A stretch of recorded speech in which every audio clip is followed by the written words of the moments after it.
नमस्कार दोस्तों। अब हम पढ़ेंगे आज हम पढ़- नहीं नमस्कार दोस्तों, आज हम पढ़ेंगे चर्चा में चल रहे विषय काशी संगमम के बारे में। काशी संगमम वाराणसी में आयोजित किया जाने वाला एक प्रोग्राम है। जैसा कि हम जानते हैं कि हमारी आजादी को 75 वर्ष पूरे हो गए हैं। इसके उपलक्ष्य में आजादी के अमृत महोत्सव नाम का एक प्रोग्राम चलाया जा रहा है जो 1 वर्षों तक चलेगा। इस प्रोग्राम के तहत काशी जो वाराणसी का एक प्राचीन नाम था, वहां पे एक तमिल संगमम का आयोजन किया गया। अब इसके बारे में जान लेते हैं। तमिल संगमम से हमारा क्या परिप्रेक्ष्य है। जैसे कि हमने सुना है कि संगम शब्द का मतलब क्या होता है। संगम जैसे दो नदियों को जहां मिलती हैं उस क्षेत्र को हम संगम कहते हैं। ऐसे ही जहां दो संस्कृतियां मिलती हैं, यानी दक्षिण और उत्तर की जहां संस्कृति मिलती है, उस चीज को हम लोग बोलेंगे संगम या संगम की बात करते हैं। तो ऐसे ही हमने पूरे दक्षिण भारत को उत्तर भारत से जोड़ने के रूप में एक तरह से बोले तो काशी तमिल संगम का उपयोग किया, शुरुआत की है। इसके बारे में हम कुछ पॉइंट जान लेते हैं। जैसे इसका स्पिरिट पॉइंट क्या है। एक भारत श्रेष्ठ भारत, एक भारत श्रेष्ठ भारत, ठीक है, एक भारत श्रेष्ठ भारत। अब अगर इसके मोटिव की बात करें तो मोटिव की अगर हम बात करें तो मोटिव है bring together people from two different regions at a level of language. मतलब कि दो दो अलग अलग भाषाई क्षेत्र के लोगों को एक साथ लाने का प्रोग्राम है, एक साथ लाने का कार्यक्रम है, ताकि ये लोग एक दूसरे के और करीब ला सके और एक दूसरे को संस्कृतियों को आदान प्रदान कर सके और एक दूसरे से ज्ञान का लेन देन कर सके। ठीक है, ये जो तमिल संगमम है जिसका उद्घाटन तो काशी में हुआ है, काशी यानी वाराणसी, और ये 3 जगहों पे आयोजित की जाएगी। मतलब ये प्रोग्राम लगभग एक साथ 3 जगहों पे चलेगा, काशी, अयोध्या और प्रयागराज। जो 3 अगर नॉर्थ के बहुत बड़े पिलग्रिम्स क्षेत्र अगर हम बोले कि हम बोलते हैं कि दर्शन करने के लिए हिंदू धर्म के हिसाब से जो प्रमुख क्षेत्र माने जाते हैं, उन 3 क्षेत्रों में इस संगमम का आयोजन किया जाएगा। ठीक है, अब कुछ इंपॉर्टेंट पॉइंट में यह है कि इसका नॉलेज पार्टनर हमारा कौन है। बीएचयू, बनारस हिंदू यूनिवर्सिटी और आईआईटी मद्रास। ठीक है, अब ये काशी तमिल संगमम का आइडिया किसको आया, आइडिया है किसका, तो चामू कृष्ण शास्त्री, ठीक है, जो चेयरमैन है भारतीय भाषा कमेटी के। किसके चेयरमैन है? भारतीय भाषा कमेटी, इंडियन लैंग्वेज कमेटी अगर हम बोले। ये कमेटी जो है मिनिस्ट्री ऑफ एजुकेशन, एमओई मैंने लिखा है शॉर्ट में, ये जो कमेटी है शिक्षा मंत्रालय के अंतर्गत आती है। ठीक है, और शिक्षा मतलब अगर हम कहेंगे कि ये प्रोग्राम किसके द्वारा आयोजित किया जा रहा है तो शिक्षा मंत्रालय। तो भारतीय भाषा कमेटी के जो चेयरमैन है चामू कृष्ण शास्त्री, उनका ये आइडिया है और इसका उद्घाटन किसने किया है, पीएम नरेंद्र मोदी ने 19 नवंबर को इस प्रोग्राम का उद्घाटन किया, जो लगभग 1 महीने तक वाराणसी में चलेगा। ठीक है, धन्यवाद।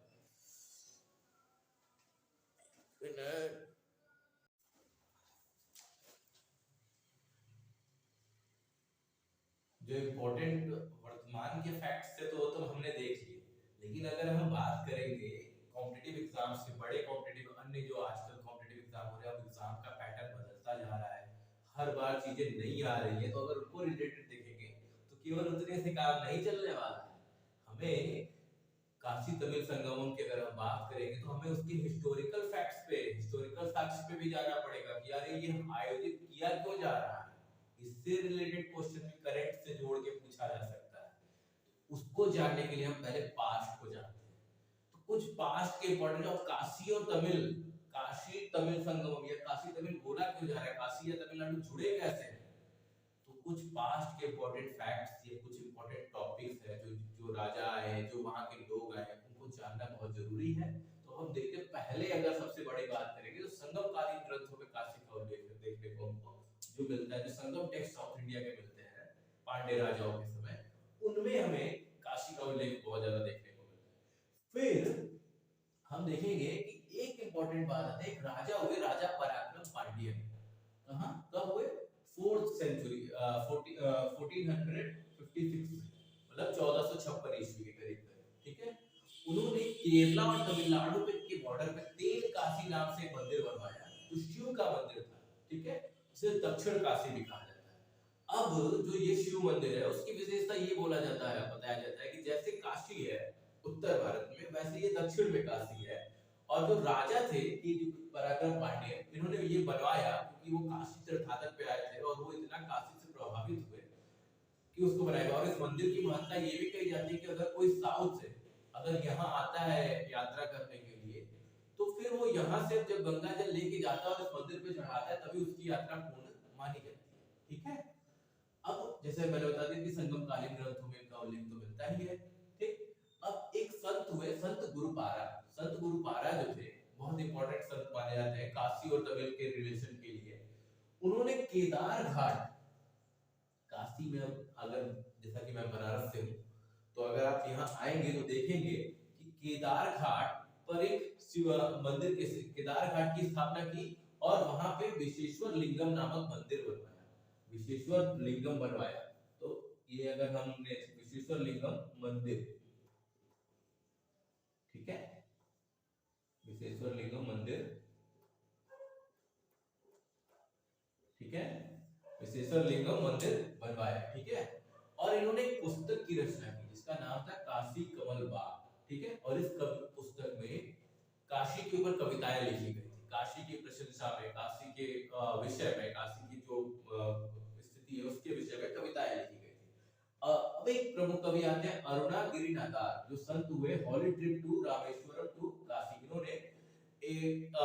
इन्होंने अपनी किताबों में रामेश्वरम से काशी का जो एक अपना तीर्थ यात्रा किया था उसका वर्णन किया हुआ है, ठीक है। फिर एक कवि आते हैं शिवयाकर। शिवयाकर जो थे उन्होंने भी अपने टेक्स्ट में काशी का बहुत सुंदर वर्णन किया। अब आप कहेंगे कि अरे ये नाम क्यों पढ़ने की हो सकता है, ये नाम भी हमें टेक्स्ट के थ्रू इंपॉर्टेंट हिस्ट्री के क्वेश्चंस में देखने को मिल सकते हैं, क्योंकि आजकल करंट जो है, स्टैटिक जो है, करंट से रिलेट करके क्वेश्चन पूछे जा रहे हैं। तो जब इस तरह की कोई बड़ा आयोजन हो रहा है, उससे रिलेट कवियों के विषय में भी हमें जानना जरूरी है कि किससे हमें काशी के बारे में जानकारी देखने को मिलती है। फिर एक इंपॉर्टेंट आता है पेरीपुरा नाम, एक तमिल महाकाव्य है पेरीपुरा नाम, ठीक है। और ये सेखी जार नाम के कवि की रचना है 12th सेंचुरी बीसी में, मतलब 12वीं शताब्दी में भी लगभग काशी के संपर्क देखने को मिलते हैं। उन्होंने भी काशी का जिक्र किया है इस कविता में, अपने इस महाकाव्य में। फिर एक इंपॉर्टेंट लास्ट फैक्ट हम देख लेते हैं, 18th सेंचुरी के बाद अगर हम बात करें, 18वीं शताब्दी की अगर हम बात करें, तो एक मराठा राजा जो थे वो बनारस आते हैं अपनी यात्रा पे, तीर्थ यात्रा पे। और जब वो यहाँ से जाते हैं तो जो काशी में बहुत ढेर सारे मैन्युस्क्रिप्ट होते हैं, पाम स्क्रिप्ट होते हैं, जो पांडुलिपि हमें जिन्हें बोलते हैं, उनको वो यहाँ से ले जाते हैं, जो आज भी तंजावुर के सरस्वती लाइब्रेरी में आपको देखने को मिल जाएंगे। तो एग्जाम के दृष्टि से जो भी इंपॉर्टेंट फैक्ट था वो मैंने आपको यहाँ बता दिया। केवल इतने से काम नहीं चलेगा कि आप मोदी जी आए, उद्घाटन किया और काशी तमिल संगम कहाँ से हो गया। अगर आपको एक एग्जाम की कंप्लीट तैयारी करनी है और आप चाहते हैं कि सारे क्वेश्चन अटेम्प्ट करें, तो आपको करेक्ट को स्टैटिक या उसके हिस्टोरिकल पोर्शन से या ज्योग्राफिकल पोर्शन से रिलेट करके आपको देखना होगा, ठीक है। इसलिए तभी हम इस तरह के एग्जाम्स को क्रैक कर पाएंगे और उसको आगे बढ़ सकेंगे। तो अभी जो काशी तमिल संगम के लिए जो भी इंपॉर्टेंट फैक्ट्स हो सकता है वो मैंने आपको यहाँ बता दिया है। आगे मिलते हैं अगले वीडियो में।